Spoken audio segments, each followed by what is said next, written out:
10 Senate Republicans today sent a letter to President Biden laying out their proposal for the next round of COVID relief, including a stimulus check proposal.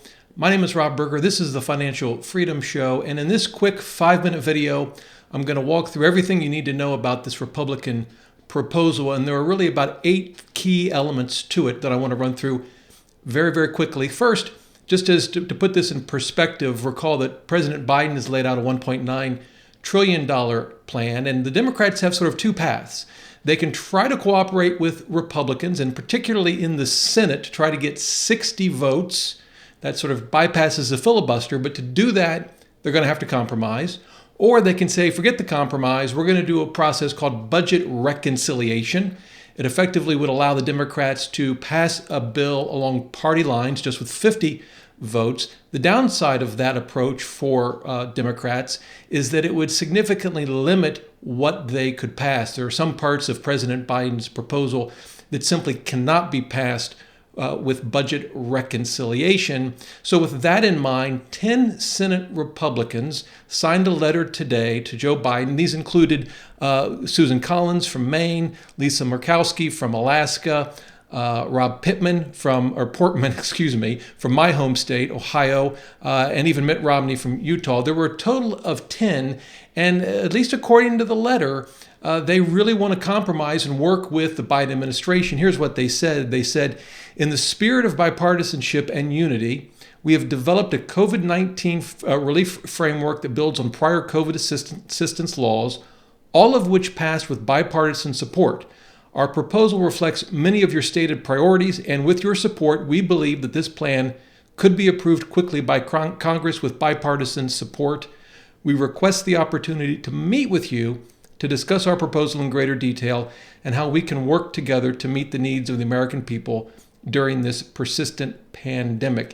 And they laid out at a very high level their framework. We're going to go through it very quickly, but one thing to point out is it's pretty significant that 10 senators signed on to this, because that's exactly how many Republican votes, along with the 50 votes for Democratic senators, would be necessary to get past a filibuster. So the fact that 10 Republican senators signed this letter and are at least at some level willing to work with Democrats and the Biden administration is significant. Now, they did make a number of very interesting proposals, including with regard to stimulus checks. So let's go right down them. First, I think in some ways, maybe the most important, they are basically agreeing to the part of President Biden's $1.9 trillion plan as it relates to aid to fight the pandemic. What they've said is they're willing to sign on to $160 billion. That's going to cover everything from vaccine development and distribution, testing, treatment, supplies,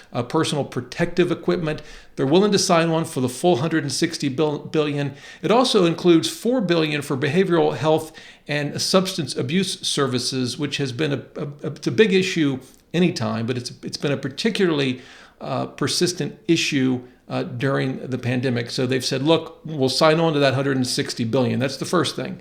The second thing, also significant, they've said, look, we're willing to extend the federal unemployment benefit at its current level. That's $300 a week. And that's, of course, in addition to any unemployment benefits at the state level. Now, one thing that's unclear, they didn't say for how long, okay, but they have said we're willing to extend the current unemployment benefit at $300.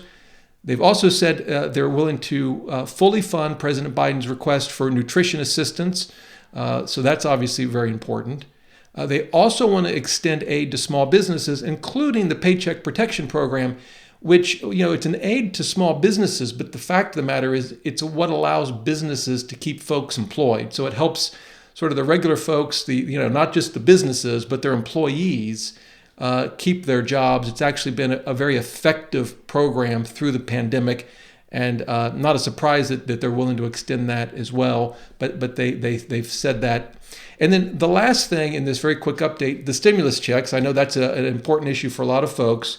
Here's what they've said. It's interesting. They've said they want to help the Americans with the greatest need, providing more targeted assistance than in the administration's plan. So what they've said is, look, we'll sign on to another round of stimulus checks. This will be the third round, but we want to tailor it to folks that really urgently need the help. That's actually been one of the criticisms of the stimulus checks because they go out to folks whether they need them or not.